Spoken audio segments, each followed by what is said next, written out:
Hello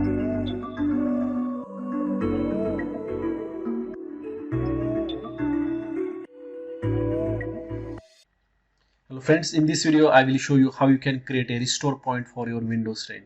So creating a restore point is very important before you upgrade any drivers, so that if something goes wrong you can go to that particular restore point and then your system will be still be working fine. So to do that you have to just press Windows S key and then you will land on this search page basically. In here you have to search for create a restore point.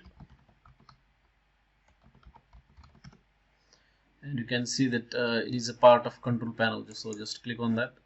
Once you click on that you can see that system protection tab will be open, and then you can create a restore point right now for the drives that have system protection turned on. Just click on create, and then you can give the like any name to the restore point, say abcxyz, whatever you want, and then that restore point will be created. So what happens is that after that you can make any changes into the system, like if you want to do like registry editing, or if you want to update, uninstall, install new drivers, you can do that. And then most of the times what happens is that drivers are compatible and then your system malfunction. So to get back to the like previous good Windows 10 system, then you can use that restore point. So you can restore that particular settings, and then that's how you can go back to the working version of the Windows.